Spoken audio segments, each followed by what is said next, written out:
Hello, मी सायली तुमचे स्वागत करते पुन्हा एकदा नवीन व्हिडिओमध्ये. कशा आहात सगळे? मस्त रहा, स्वस्त रहा. आजचा दिवस तुम्हाला खूप चांगला जावो. आज मागील व्हिडिओमध्ये आपण पाहिलं आम्ही आलेलो होतो बदामी येथे आणि बदामी पूर्ण एक्सप्लोअर केल्यानंतर आम्ही आलेलो होतो पट्टदकल येथे. पट्टदकल हे गाव जे आहे एकदम सुंदर आणि ऐतिहासिक वारसा लाभलेलं असं गाव आहे. तर तुम्हीही नक्की येथे व्हिजिट करा. पट्टदकल बागलकोट जिल्ह्यामध्ये कर्नाटक राज्यामध्ये.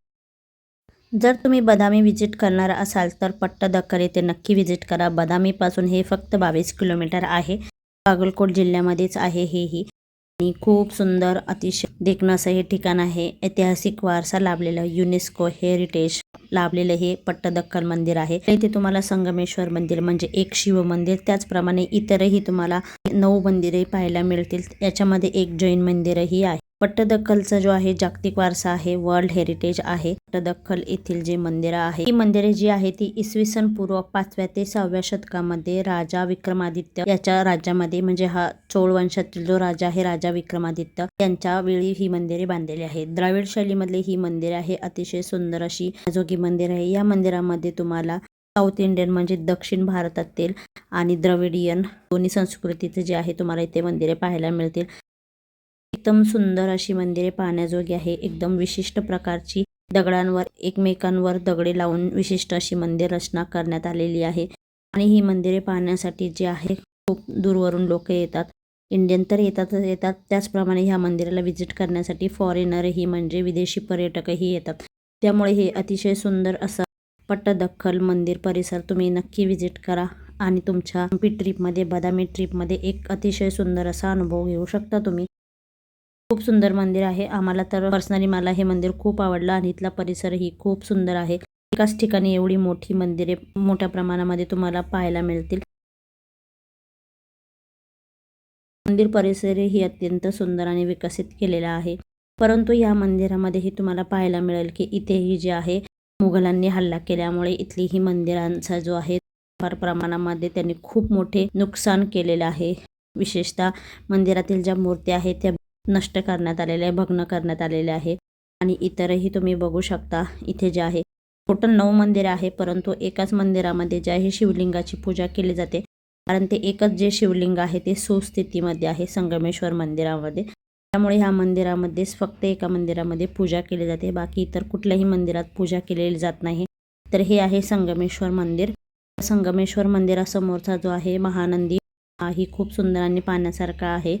इथेही नंदी महाराजांची रोज पूजा वगैरे केली जाते. आणि आता आपण पाहूया संगमेश्वर मंदिर हे एकमेव मंदिर आहे ह्या मंदिर शृंखलेमधलं जिथे जे आहे पूजा केली जाते.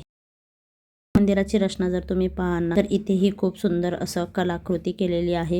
खूप सुंदर रेखीव काम केलेलं आहे. आणि हे मंदिर तुम्ही जेवढं एक्सप्लोअर कराल ना तेवढं कमीच आहे. या खांबावरील जी कलाकुसर आहे ना ती खूप सुंदर आणि पाहण्यासारखी आहे. आणि या मंदिराचे एकमेव आकर्षण जे आहे ते या मंदिरातील शिवलिंग आहे. अतिशय सुंदर आणि उत्तम स्थापत्यकलेचा नमुना असलेले हे मंदिर आणि हे शिवलिंगही खूप सुंदर आहे, उंच आहे. आणि इथे दररोज सातत्याने जे आहे या शिवलिंगाची पूजा होते. आणि विशेषतः हे शिवलिंग आणि हे मंदिर पाहण्यासाठी खूप दुरून लोक येतात. तर पाहू शकता तुम्ही हे शिवलिंग आहे आणि इथे दररोज जी आहे पूजा केली जाते. इथे एक पुजारी असतो, तो दररोज पूजा करतो. आणि हे शिवलिंग पाहूनही ना एकदम मन अत्यंत प्रसन्न होऊन जाते.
तर असा हा पट्टदकलचा संगमेश्वर मंदिराचा व्हिडिओ तुम्हाला कसा वाटला ते कमेंट्स करून नक्की सांगा. आणि तुम्ही जर आपल्या चॅनलवर नवीन असाल ना तर नक्की सबस्क्राईब करा, लाईक करा, शेअर करा आणि एक छोटी छानशी कमेंट्सही नक्की करून सांगा की तुम्हाला व्हिडिओ कसा वाटला.